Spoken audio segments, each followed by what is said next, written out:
Shalom. Ya, saya bersyukur kalau pagi hari ini boleh kembali ada di tempat ini. Mungkin setelah beberapa minggu lalu ada banyak acara gitu ya, mungkin ada jadwal. Dan sungguh bersyukur kalau saya boleh ada bersama dengan suami saya pagi hari ini. Karena kemarin dia ke Kediri ya, sedikit kesaksian aja.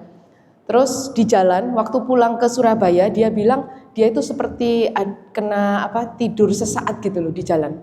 Nah, untung ada satu rekan yang bersama dengan dia langsung ambil kendali gitu. Kalau misalnya itu nggak siap sedikit aja, mungkin udah terjadi kecelakaan. Dan dia langsung bilang gini, aduh puji Tuhan loh ya, puji Tuhan. Tuhan itu baik, Tuhan itu masih melindungi aku gitu.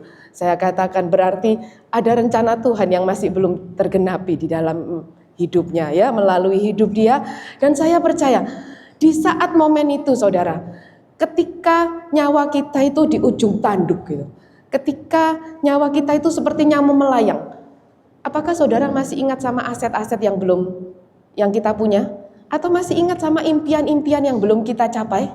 Enggak saudara, yang kita ingat bersyukur Tuhan bahwa Tuhan masih melindungi aku. Ini membuktikan bahwa berkat kita, milik yang kita punya, apa yang kita punya di dalam hidup kita, segala aset kita, uang kita, itu ternyata baru kita sadar ketika kita ada di ujung tanduk kematian. Ternyata kita baru menyadari betapa penting jiwa kita, betapa penting hidup itu sendiri. Ya, kita nggak lagi ingat berapa banyak yang kita punya. Dan kalau minggu lalu kita bersama-sama belajar dari apa yang sudah disampaikan Pastor Andika untuk meruntuhkan Allah yang kita gambarkan, yang kita ciptakan di dalam pikiran kita sendiri atau sosok yang hanya menjadi bayangan dari ego dan keinginan kita sendiri. Minggu lalu kita belajar itu. Nah, tetapi saudara, Allah yang hanya bayangan dari keinginan dan ego kita sendiri itu nggak berhenti cuma dari pikiran kita. Oh, apa yang kita bayangkan tentang Allah itu sesuai dengan keinginan kita, yang kita gambarkan gitu ya. Tetapi lebih dari itu, dia itu hadir di dalam apa? Allah yang kita bayangkan, yang kita gambarkan sesuai dengan keinginan kita. Hadir dalam hal yang paling konkret dan sensitif di dalam hidup kita, yaitu kekayaan. Nah, mungkin boleh ditampilkan selanjutnya. Kekayaan ya, ini yang seringkali hadir di dalam hal kekayaan. Nah, tidak tahu saya apakah saya saja yang mungkin kadang-kadang punya cita-cita, mungkin hidupnya seperti itu ya, punya segalanya ya. Tidak tahu apa saya saja atau saudara juga sempat berpikir seperti ini. Dan hari ini kita akan belajar untuk meruntuhkan gambaran dari kita sendiri, yaitu Allah transaksional, yang tanpa sadar membentuk pikiran kita tentang gambar Allah di tengah kehidupan dunia yang materialistik. Kita tahu bahwa semua standar dunia itu ditentukan dari seberapa banyak kita punya. Kalau kita lihat di sosial media, wah, untuk bahagia itu perlu healing kalau kita capek ya. Berapa banyak tawaran-tawaran jalan-jalan ke luar negeri. Kayaknya kalau nggak ke luar negeri itu nggak hebat gitu ya. Kalau kita nggak bisa mencapai standar tertentu, kayaknya kurang keren gitu. Sehingga hati kita ini dikejar terus oleh apa yang tidak kita punya atau yang belum kita punya. Kita lupa bahwa bahkan di dalam kehidupan kekristenan itu seringkali dilihat. Bukankah kita mendengar kalau orang yang kesaksian di mimbar itu orang yang terima terobosan finansial. Kayaknya kalau belum terima terobosan finansial itu kalau disuruh maju, ayo kamu kesaksian ya, jangan saya. Saya belum terima terobosan. Saya masih berdoa. Tuhan belum jawab. Gimana kalau sampai akhir hidup kita nggak terima jawaban, saudara? Apakah kita tidak bisa menyaksikan kemuliaan Tuhan itu melalui hidup kita? Kalau kemuliaan Tuhan kita ukur dari terobosan finansial yang kita terima. Nah, ini yang membentuk kita tanpa sadar bahwa anugerah itu diukur dari kesuksesan anugerah Tuhan, dari kekayaan kita, dari tadi terobosan finansial. Kalau gagal, kalau miskin dipandang apa? kurang iman, kurang percaya. Lupa kalau kita ini adalah anak Bapa kita yang di surga. Kalau bapaknya kaya, anak-anaknya pasti, kok nggak ada suara ya? Kalau bapak kita kaya di surga, anak-anaknya pasti apa saudara? Kaya. Kalau Yesus sudah menyelesaikan di salib, Yesus ambil kemiskinanmu.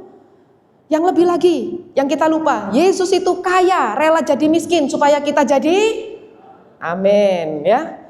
Itu yang sering kita tahu saudara. Tanpa sadar, akhirnya kita memperlakukan iman, percaya kita, bahkan ketaatan kita itu bukan sebagai suatu bentuk penyembahan, melainkan sebagai investasi untuk mengejar keuntungan finansial.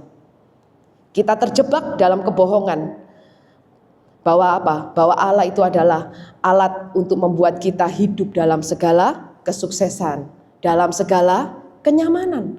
Padahal Injil itu memanggil kita pada sebuah rahasia yang lebih besar, yaitu kepuasan yang tidak bisa dibeli oleh seberapa banyak kita punya harta, seberapa banyak uang yang kita punya. Kita masuk ya di dalam pembacaan kita hari ini. Kita mau baca di dalam 1 Timotius 6 pasal yang ke-5 sampai yang ke-12. Nah, ini kita boleh baca bergantian. Saya baca ayat 5, nanti Bapak Ibu baca ayat 6 ya. 1 Timotius 6 ayatnya yang ke-5 berkata, percekcokan antara orang yang tidak lagi berpikiran sehat dan yang kehilangan kebenaran, yang mengira ibadah itu adalah suatu sumber keuntungan. Ayat 6.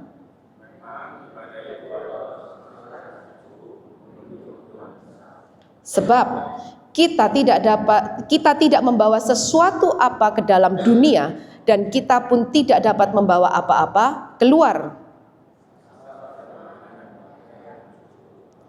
Tetapi mereka yang ingin kaya terjatuh ke dalam pencobaan, ke dalam jerat, dan ke dalam berbagai-bagai nafsu yang hampa, yang mencelakakan, yang menenggelamkan manusia ke dalam keruntuhan dan kebinasaan.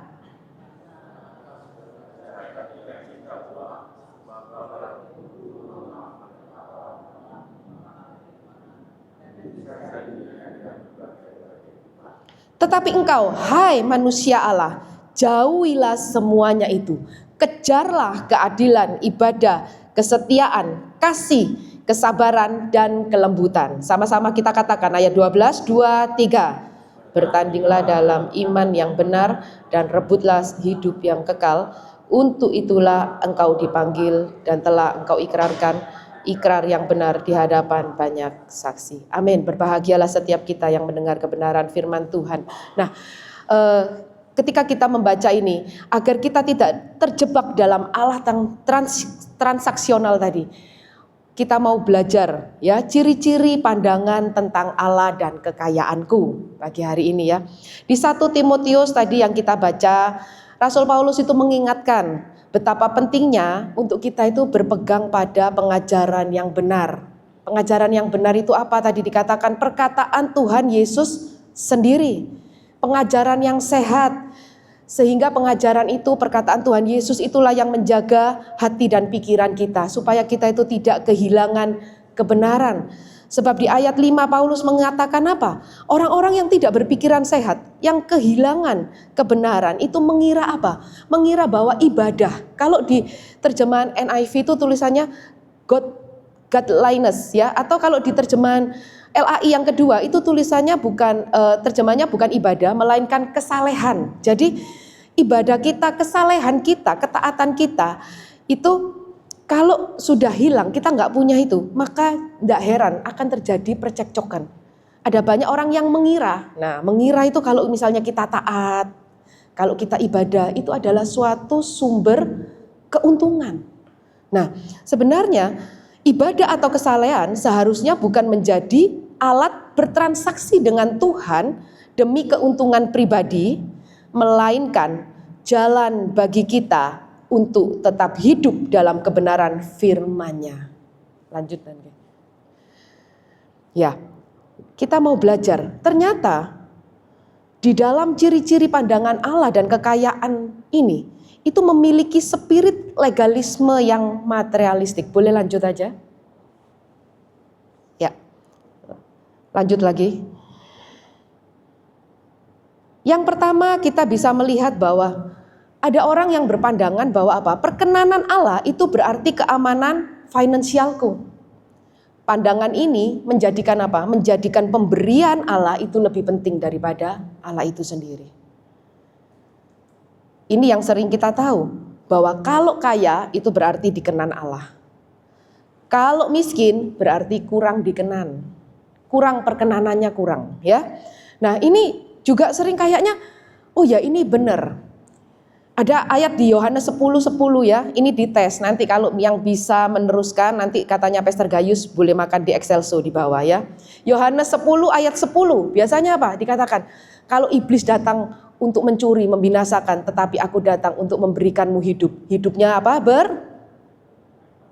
Berkelimpahan. Wah ya, kalau belum berkelimpahan ini kayaknya aku ini kurang berkenan ya. Ini pandangan-pandangan yang ciri-ciri pandangan tentang yang salah ini. Terus apa lagi yang dikatakan? Yang kita paling seneng. Wah, Tuhan itu akan membuka perbendaharaannya yang melimpah. Yaitu langit memberikan hujan bagi tanahmu pada masanya, memberkati engkau dalam segala pekerjaanmu, sehingga engkau memberi pinjaman kepada banyak bangsa, tetapi engkau sendiri tidak pernah meminta pinjaman. Tuhan akan mengangkat engkau menjadi kepala dan bukan menjadi ekor. Engkau akan tetap naik dan bukan turun. Ini yang sering kita dengar. Sehingga kalau ini kita pahami secara salah, kita akan berpikir, oh ya, kalau dikenan itu namanya, kalau dia itu diberkati kaya gitu, bisa jalan-jalan, uangnya banyak. Wah, dia dikenan Tuhan ya, aku enggak kayaknya, Tuhan belum berkenan. Kita jadi kayak gimana gitu ya. Karena kita pikir bahwa apa? Bahwa perkenanan Allah itu yang menjadi keamanan finansial kita. Yang kedua, ciri-ciri apa? Bahwa kesalehan hidup itu adalah alat transaksi bagi berkat materi dari Allah. Hidup saleh bukan lagi karena kita itu takut dan hormat akan Tuhan, tetapi karena kita takut tidak diberkati. Ini juga yang sering kita tahu. Kalau orang yang banyak doa itu sama dengan banyak berkat. Kalau kurang doa, kurang berkat. Terus kita lihat kalau teman kita yang kekurangan, ya kita lihat, aduh aku lagi susah. Kamu sudah berdoa belum? Kayaknya kamu kurang doa, ya. Tambah lagi jam doanya. 1 jam kalau misalnya biasanya 1 jam, tambah 2 jam. Kalau semakin banyak doamu, semakin banyak berkatmu. Makanya gak heran banyak orang yang tahu mengutip ayat ini, Yakobus 4:2b, kamu tidak memperoleh apa-apa karena kamu tidak berdoa. Mungkin kamu juga lupa ya, kamu gak pernah minta mungkin sama Tuhan. Kalau minta sama Tuhan itu yang detail. Kalau minta mobil sama Tuhan, yang detail, bannya mau yang apa, mobilnya mau yang apa, lampunya yang bagaimana. Kalau minta rumah, detailkan, jangan minta rumah Tuhan, minta rumah 1 lantai, 2 lantai, 3 lantai. Yang pakai lift, yang nggak pakai lift, harus detail. Karena ini tertulis di dalam firman, mintalah maka kamu akan diberikan, carilah maka kamu akan mendapat, ketoklah maka pintu akan dibuka. Kalau hari ini pintu kita masih tertutup, jangan-jangan kita belum mengetok pintunya Tuhan. Ini yang kita sering dengar. Apalagi biasanya pandangan-pandangan apa yang dikatakan, kalau makanya kamu jangan bingung sama harta dunia. Yang penting itu cari dulu kerajaan Allah dan kebenarannya, maka semuanya itu akan ditambahkan kepadamu. Kamu jangan bingung harta wes, jangan bingung pekerjaanmu kalau lagi susah. Cari Tuhan ya. Kita dibawa untuk cari Tuhan. Suruh cari kerajaan Allah dan kebenarannya. Ini yang sering kita dengar. Apalagi pandangan-pandangannya. Iman itu adalah mata uang surga. Ini yang kita sering dengar. Wah, kalau di dunia itu pakai uang. Tapi kalau untuk surga, iman itu adalah heavenly currency katanya. Bukan USD. Bukan pakai yuan, euro. Tapi pakai iman. Mata uang surga itu. Iman itu tidak lagi berpusat pada Tuhan, tetapi berpusat pada keinginan hati kita. Iman itu adalah alat untuk memaksa Tuhan melakukan bagi kita. Makanya sering kita dengar, harus punya iman. Sampai kalau Tuhan itu tidak melakukan bagi kita, Tuhan yang sungkan. Karena iman kita sudah terlanjur besar. Matius 21:22 juga katakan, dan apa saja yang kamu minta di dalam doa dengan penuh kepercayaan, kamu akan menerimanya. Jangan-jangan kalau kita belum menerima, kita belum benar-benar penuh kepercayaan. Bahkan ada lagi di Matius dituliskan, karena kamu kurang percaya, sebab aku berkata kepadamu, sekiranya kamu mempunyai iman sebesar biji sawi saja, kamu dapat berkata kepada gunung ini, pindah dari tempat ini ke sana, maka gunung ini akan pindah dan takkan ada yang mustahil bagimu. Kita pakai iman kita itu untuk menggerakkan Tuhan memberkati kita. Apakah ini yang menjadi gambaran Allah kita selama ini? Coba toleh kanan kirinya. Kamu gini enggak? Kamu gitu enggak? Ya? Wah, enggak ada yang tanya sendiri aja ya di dalam hati kita ya. Wah, kalau iya ini yang menjadi bayangan kita, maka kita sedang menyembah Allah ciptaan kita sendiri. Kita tidak sedang menyembah Allah yang sesungguhnya. Bukan ayat-ayat itu yang salah, saudara, tetapi penyampaian, penafsiran itu yang diberitakan itu yang seringkali salah. Nah, sering memberikan gambaran yang keliru tentang Allah. Sehingga kalau semuanya itu sudah kita kerjakan, kalau kita itu sudah taat, kalau kita itu disiplin rohani kita itu tinggi, kalau misalnya kita itu sudah banyak doa, kalau kita itu sudah punya iman yang besar, kita beriman atas apa yang kita percaya, terus itu enggak kesampaian. Akhirnya apa? Akhirnya kita merasa lelah, kita merasa capek. Aduh Tuhan, aku sudah lakukan ini, tapi kok enggak berhasil. Dia itu loh Tuhan, yang kayaknya doanya biasa-biasa aja, dia kok lebih diberkati daripada saya. Ke gerejanya aja bolong-bolong, tapi dia lebih diberkati daripada saya. Dan kita akhirnya berkata apa saudara? Frustasi. Terus ngomong apa? Wes percuma ya ikut Tuhan ini ya. Sudah taat, katanya kalau taat diberkati. Kalau dikenan Tuhan katanya diberkati. Aku kok enggak gitu. Wes percuma, ikut-ikutlah katanya komunitas itu yang katanya saling menguatkan. Mereka yang diberkati, aku enggak. Kita sudah capek, sudah enggak usah Tuhan-Tuhanan. Karena kita juga lihat orang di luar sana yang hidupnya enggak terlalu rohani juga diberkati. Sama kok, lantas apa bedanya kalau aku ikut Tuhan sama enggak? Ini yang membuat kita salah berpikir. Oleh karena itu, mari bersama-sama kita belajar mengenai gambar Allah dan kekayaan itu yang benar. Kita mau melihat dari sudut pandang Injil itu, melihat kekayaan. Nah pertanyaannya gini, waduh kalau gitu apa nggak boleh jadi kaya ya? Apa nggak boleh punya mimpi atau cita-cita yang besar? Bukankah kalau kita ditanya gini ya, punya mimpi dulu, mimpi itu harus besar. Apakah nggak boleh kita punya mimpi? Apakah Injil itu melarang untuk orang menjadi kaya? Enggak, saudara. Tuhan tidak pernah melarang kita menjadi kaya. Bahkan Tuhan memberkati orang-orang pilihannya. Bagaimana Tuhan memberkati Abraham, Daud, Salomo, kita melihat ya. Ada begitu banyak orang yang diberkati Tuhan berlimpah. Kita sering dengar ceritanya. Mimpi atau cita-cita, impian menjadi kaya itu sebenarnya pada dasarnya itu netral. Tetapi ambisi untuk meraih mimpi atau cita-cita, itulah yang sering kali membawa kita itu menghancurkan kita. Bukan mimpi kita, bukan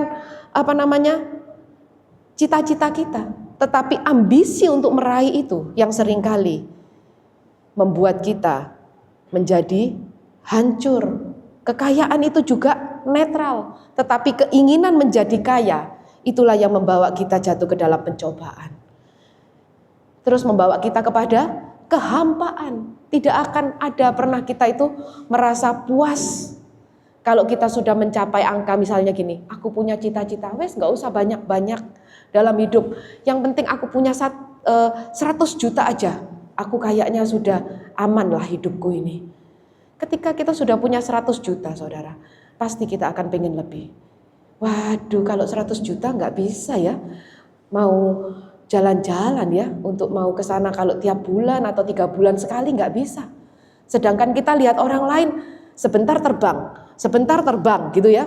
Sampai-sampai di TikTok itu ada, kalau orang yang halu dia di pinggirnya mesin cuci ya. Dikira jendela pesawat, ternyata mesin cuci gitu ya. Nah, itu aduh, kayaknya akhirnya kita itu hampa gitu saudara. Injil itu juga tidak pernah mengajarkan kita, bukan berarti terus mengajarkan kita untuk bermalas-malasan ya. Ya sudahlah katanya nggak boleh itu, keinginan itu nggak boleh, jahat. Sehingga kita malas, nggak mau kerja.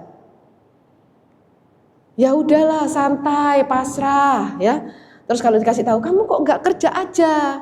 Terus nyanyi, ku tahu Bapa gitu ya, peliharaku gitu. Sudah tenang, aku percaya Bapak itu peliharaku. Saudara, firman Tuhan juga katakan, kalau kamu malas kamu jangan makan kalau kamu nggak kerja. Belajar pada semut ya dikatakan. Belajar pada semut. Injil juga nggak mengajarkan kita itu untuk apa? Mager, malas gerak. Sudahlah santai aja hidup ini. Bukankah kita ini adalah milik kepunyaan Tuhan? Kita itu in Christ. Tuhan kok yang sudah mati buat kita. Sudah, percaya saja. Nanti Tuhan kirim berkat, ya. Enggak gitu konsepnya. Tuhan juga enggak bicara seperti itu. Ini bukan tentang usaha kita, bukan berapa banyak yang harus kita dapat. Tetapi Injil itu adalah tentang arah hati kita yang berubah. Arah hati dari apa? Berubah dari self-center itu menjadi Christ-center. Ini yang Injil mau ajarkan kepada kita. Kita itu tidak lagi berpusat kepada diri kita sendiri, tetapi kita mau melihat kepada Kristus. Kebenaran Injilnya apa?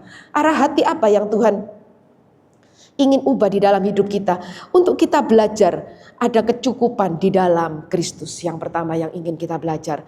1 Timotius 6 ayatnya yang ke-7 dan ke-8. Lanjut. Sebab kita tidak membawa sesuatu apa ke dalam dunia dan kita pun tidak dapat membawa apa-apa keluar. Asal ada makanan dan pakaian, cukuplah.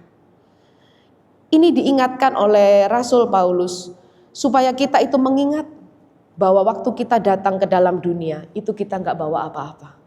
Waktu kita kembali juga kita nggak bawa apa-apa. Tetapi hanya satu yang kita bawa, yaitu apa? Relasi kita dengan Tuhan. Kekayaan yang kita kejar itu tidak akan pernah bisa memuaskan jiwa kita dan tidak akan pernah bisa membawa kita itu kepada keselamatan yang kekal. Di sini bukan berarti kita itu dilarang untuk memiliki lebih dari sekedar makanan dan pakaian. Makanan dan pakaian itu memang digambarkan. Kenapa kok dituliskan makanan dan pakaian? Sebenarnya makanan dan pakaian itu sudah cukup untuk kita hidup. Bukan berarti kita nggak boleh beli, nggak boleh punya yang lain, nggak. Tetapi yang ingin Rasul Paulus ajarkan, artinya apa? Bahwa kebahagiaan kita itu tidak lagi bergantung pada jumlah materi kita. Jangankan yang lain. Makanya Rasul Paulus ingatkan, asal ada makanan dan pakaian itu cukup. Berapa banyak kadang-kadang kita punya pakaian aja, nggak cukup satu. Kalau nggak ikut mode kayaknya kurang keren. Sehingga setiap kali kita ingin mengikuti tren yang sedang ada. Untuk pakaian saja, kita nggak bisa pernah merasa cukup. Dan kita itu bisa menikmati pemberian Tuhan tanpa harus diperbudak oleh ketakutan dan kekurangan. Ini yang sebenarnya Tuhan mau. Seorang teolog Charles Spurgeon berkata, rasa cukup itu bukan berarti kita tidak memiliki ambisi, melainkan kita tidak lagi membiarkan kebahagiaan kita disandra oleh apa yang belum kita miliki. Ini juga dikatakan Rasul Paulus di dalam Filipi 4, 11, 13 dia katakan, Rasul Paulus itu telah belajar mencukupkan diri dalam segala keadaan. Dia tahu apa artinya kekurangan, apa artinya kelimpahan. Apa itu hal kenyang? Apa itu lapar? Rasul Paulus tahu.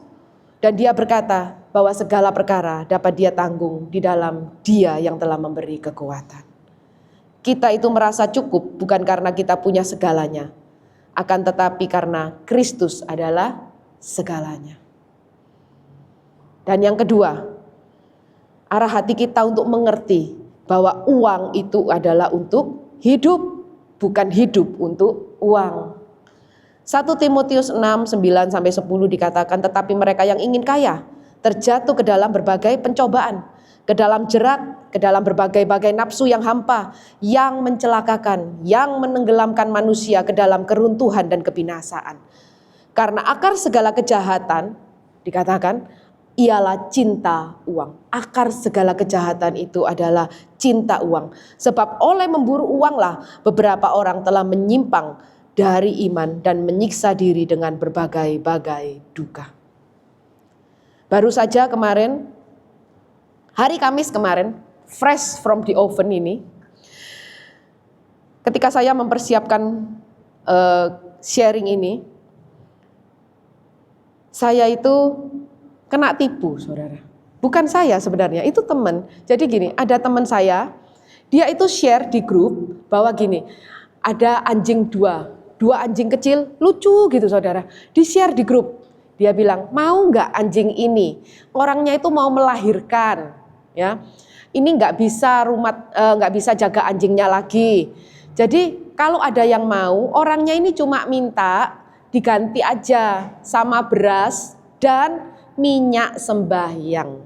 Kita tahu tentunya itu pasti bukan orang yang sudah di dalam Kristus. Dia minta minyak sembahyang dan beras. Tapi saya nggak tahu juga, ini kan tentang modus ya, karena kita sama-sama nggak kenal. Tapi yang share itu adalah teman saya, teman baik, yang seringkali kita dalam satu kelompok di kelompok line dance gitu. Nah, saya juga salah saudara, saya nggak tanya detail. Saya cuma percaya sama teman saya ini. Lah karena teman, saya pasti tahu dong, dia kalau udah share, pasti yang di-share dia kenal. Karena semua itu dikatakan itu kayak lancar gitu loh. Dia minta ini, kayak kenal gitu teman saya itu. Terus oke, tak tawarin ke teman. Langsung teman saya bilang, mau yang hitam putih. Ya lucu ya, kayak panda ya. Oke. Nah teman saya ini lagi ke luar kota. Dia ada kerjaan di Jawa Tengah. Terus saya bilang gini, oke, kalau gitu kamu bayar dulu berasnya sama minyak sembayangnya itu. Waduh, beli di mana minyak sembayang? Loh, terus saya tanya teman saya, beli di mana minyak sembayangnya? Orang kita nggak ngerti minyak sembayang itu kayak apa gitu toh. Terus nggak usah repot, bilang aja, nanti dikasih nomor telepon, ada tulisannya, telepon sembako gitu. Nah, pesan di sana ya. Terus pesan di sana, bilang aja dikirim ke istrinya Pak Vincent yang punya toko emas di PTC. Jelas nggak saudara? Masa kayak hoak tuh kalau gitu. Dibayarlah sama teman saya uangnya. Terus kemudian waktu mau diambil, saya itu suruh teman saya ambil. Wah, sambil memberkati dia karena dia kerjanya Grab gitu ya. Ah, nanti kok ambilin ke sana ya. Oke, alamatnya di mana? Sini, di Northwest saudara. Jauh sekali. Oke, minta tolong ya. Diambil ketika orangnya di sana, diambil ting tong. Ternyata nggak ada anjingnya. Ini bukan yang kasih anjing. Wah, teman saya telepon, Linda, ini alamatnya salah. Hah? Salah? Nggak mungkin. Saya teleponlah teman saya. Mana alamatnya itu mana? Minta Sherlock, nggak dikasih-kasih sampai lama saudara. Sampai lama itu nggak dikasih-kasih. Terus teman saya malah bilang gini, masih dimandiin. Tunggu ya. Oh, loh orangnya itu bilang masih dimandiin. Coba dah. Terus bilang gini, oh ya, anjingnya ini makanannya itu sementara ini maunya ini. Jangan sampai nggak dikasih ya. Waduh, karena saya ini dititipin saudara. Kan nanti nggak enak kalau nggak dikasih makan. Wes sekalian pesan di toko itu, minta yang sedang aja. Terus saya bilang sama teman saya, mau ya beli makanannya? Boleh. Saya transfer berapa? 385.000. Saya transfer ke dia. Teman saya transfer ke dia. Terus saya masih harus bayar apa? Grabnya itu saudara. Terus lama Gak keluar-keluar. Terus untung ya teman saya ini baik. Dia bilang gini, Linda, kayaknya salah itu. Yang sebelah itu loh yang banyak anjingnya. Tak lihat ya, katanya. Dilihat, ini yang di nomor 19 katanya. Bukan yang 16. Saya tanya lagi, ini 16 atau 19? Aku bilang, bener 16. Jadi kamu jangan bilang ini, saya gak sadar. Sampai terus saya bilang gini, waduh ini kayaknya di hati saya itu bilang, ini penipuan. Saya bilang sama teman saya, ini penipuan. Dia bilang gini, gak mungkin lah orang minta minyak sembahyang kok nipu. Katanya dia bilang, bener. Terus saya itu baru saya tanya gini, kamu ini sebenarnya kenal gak sama orang ini? Enggak, dia itu WA saya, tahu tak tanya nomor telepon saya dari mana? Dari web. Ya sudah saudara, akhirnya saya bilang, hilang, sudah, gak apa-apa. Tetapi saudara tahu kadang-kadang di hati saya waktu saya berkumpul, cinta uang ketika saya mendengarkan ini, akar kejahatan itu cinta uang. Ini bukan seberapa besar uangnya. Tetapi ini adalah hati. Hati yang memburu uang. Kadang dia nggak mau repot, udahlah nipu aja. Nipu itu paling gampang, dapat uang. Ini karena kecintaannya pada uang. Dia nggak mau berjuang. Ya, jadi seperti itu. Makanya Agustin dari Hippo berkata apa? Uang itu adalah pelayan yang baik, tetapi Tuhan yang sangat buruk. Kasih kepada uang itu adalah akar segala kejahatan. Bukan karena uang itu jahat pada dirinya sendiri, tetapi karena hati manusia berpaling dari Sang Pencipta menuju kepada ciptaan. Ia telah menukar kemuliaan yang kekal dengan debu yang fana. Bukankah sering kali kita menukar kemuliaan kekal demi mengejar harta yang fana? Namun Kristus sang kemuliaan justru rela menjadi miskin supaya kita yang telah kehilangan kemuliaannya, kita beroleh anugerah yang kekal. Yang kita tahu pandangan Injil mengatakan bahwa apa? Uang itu bukan alat. Kristus itu adalah tujuan. Uang bisa habis, tetapi kasih Kristus itu adalah kekal selamanya. Bahkan sampai nanti kita bertemu muka dengan muka, kasih Kristus tidak akan pernah hilang di dalam hidup kita.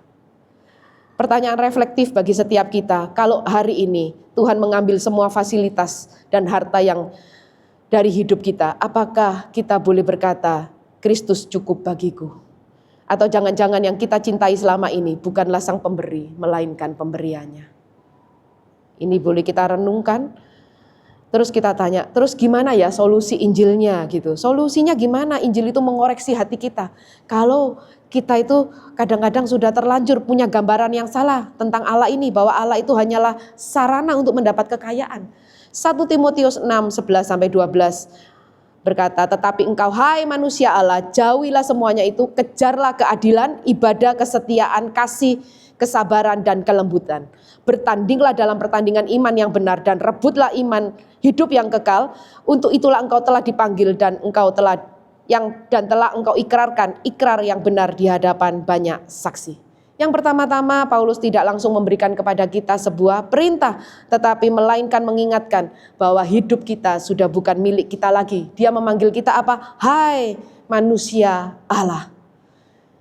Dalam bahasa Inggris disebutkan man of God. Ketika engkau tahu bahwa engkau bukan lagi punya diri kita sendiri, bahwa ketika kita tahu bahwa kita ini adalah manusia Allah, man of God, maka kita tahu bahwa hidup kita bukan milik dunia lagi. Hidup kita itu bukanlah milik ambisi pribadi kita. Kita bukanlah budak dari kekayaan kita. Identitas kita itu sudah berpindah tangan. Bukan lagi di bawah pemerintahan dosa, tetapi kita sudah menjadi milik kepunyaan Kristus. Dan perpindahan identitas inilah yang membuat kita tidak lagi hidup digerakkan oleh ketakutan akan hidup dalam kemiskinan, melainkan kita boleh hidup di dalam rancangan dan kehendak Tuhan. Amin. Dan oleh karena itu, kalau kita sudah hidup di dalam rancangan dan kehendak Tuhan, otomatis orientasi hidup kita pun berubah. Kalaupun hari ini pekerjaan kita sulit, kalau hari ini sepertinya usaha kita itu sulit, kita boleh tetap berjalan karena kita tahu bahwa ada Tuhan yang tidak pernah meninggalkan kita. Kita mau tetap setia, kita mau tekun. Karena kita tahu kalau hari ini kita pun ada, ini adalah bukti pemeliharaan Tuhan dalam hidup kita. Bukankah kalau sampai hari ini kita juga sudah lewati pasang surut di dalam kehidupan kita. Tapi Dia tetap baik di dalam hidup kita. Dan karena hidup di dalam identitas ini, maka pengejaran kita itu tidak lagi digerakkan oleh pengejaran akan kekayaan, melainkan sebuah panggilan bagi setiap kita untuk apa? Melakukan tindakan aktif. Rasul Paulus katakan ini, larilah, katakan kejarlah, terus katakan apa? Bertandinglah. Nah, sebagai manusia Allah, Paulus memerintahkan kita untuk lari. Lari ini bukan karena takut ya, tapi lari ini adalah tindakan yang mendesak tanpa kompromi. Bukan sekedar lari menjauh, tapi lari dari bahaya yang mengancam nyawa. Ini adalah tindakan yang tidak lagi ditunda-tunda. Seperti kalau sudah ada api, kita nggak lagi mau ngomong gini, tunggu ya, jangan besar dulu ya. Kita pasti lari saudara, karena itu mengancam jiwa kita. Oleh karena itu Rasul Paulus juga mengingatkan kepada kita, lari dari cinta akan uang pagi hari ini. Lari dari ambisi yang berpusat pada diri sendiri. Lari dari kemalasan, lari dari kenyamanan. Itu membahayakan jiwa kita. Manusia Allah adalah mereka yang berhenti menjadikan Tuhan sebagai alat pemuas ambisi, kekayaan, dan mempunyai kepekaan untuk lari dari jerat yang bisa mematikan iman. Ini yang harus kita tahu, lari. Dan Paulus tidak hanya berkata untuk kita lari dari bahaya yang mengancam jiwa tadi, tapi melanjutkan untuk kita aktif di dalam apa? Kejarlah, Paulus katakan, kejarlah. Ini bukan tentang kita mengejar seseorang dari belakang, tapi mengejar itu dengan sungguh-sungguh, seperti pelari yang berfokus kepada garis finish. Dia tidak akan menoleh ke belakang, tetapi dia akan mengejar ke depan. Seperti seorang pemburu juga, kalau sedang memburu mangsanya, dia nggak akan lihat kanan dan kiri, tetapi dia akan fokus kepada apa yang ada di depannya. Fokus pada panggilan Tuhan. Dan fokus pencarian kita itu berpindah dari kekayaan materi yang bersifat sementara kepada kekayaan karakter yang bersifat kekal. Apa yang dikatakan bersifat kekal itu adalah keadilan. Keadilan itu atau kebenaran. Kekal adalah tentang ibadah, tentang kesetiaan, tentang iman, tentang kasih, kesabaran atau ketabahan, kelembutan atau penguasaan diri kita. Inilah yang dikatakan kejar ini semua. Kita tidak lagi mengejar apa yang memuaskan keinginan hati kita. Paulus tidak hanya berkata, larilah, kejarlah. Paulus itu juga berkata apa? Bertandinglah. Karena untuk lari, untuk kejar, ini membutuhkan sebuah perjuangan yang menuntut ketekunan melalui tindakan aktif. Ini terus menerus, bertanding itu dengan sekuat tenaga, bergumul dengan seluruh energi yang dimiliki. Ini adalah tindakan totalitas, penuh kedisiplinan, menggambarkan proses supaya kita bisa bertahan dan berjuang di dalam sebuah pertandingan. Perjuangan ini bukan tentang tindakan yang sekali, saudara. Diingatkan, pertandingan ini terus menerus. Teruslah bertanding, ini adalah perjuangan jangka panjang.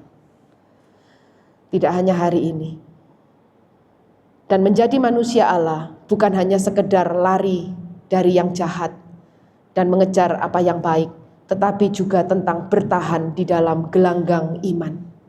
Ini adalah perjuangan yang menuntut totalitas, keberanian, untuk menderita dan kedisiplinan sampai garis finish tercapai. Ini bukan lagi tentang usaha upaya kita, tetapi larilah tadi, kejarlah, bertandinglah. Itu adalah sebuah panggilan bagi setiap kita hari ini sebagai manusia Allah, sebagai man of God. Kita dipanggil untuk kita boleh lari, mengejar, bertanding di dalam pertandingan gelanggang iman. Marilah sama-sama kita berdiri. Biarlah kita mengingat kembali apa yang kita sudah dengar, dan biarlah setiap kita bertanding bukan dengan kekuatan kita, tetapi dengan mata yang menatap pada salib Kristus. Kita mungkin bisa gagal, akan tetapi Kristus tidak akan pernah gagal mengasihi. Kembali memandang Dia, karena hanya di dalam kesempurnaannya perjuangan kita menemukan artinya. Sama-sama kita mau baca di dalam Ibrani 12, 2a. 2, 3. Marilah kita melakukannya dengan mata yang tertuju kepada Yesus, yang memimpin kita ke dalam iman, dan yang membawa iman kita itu kepada kesempurnaan.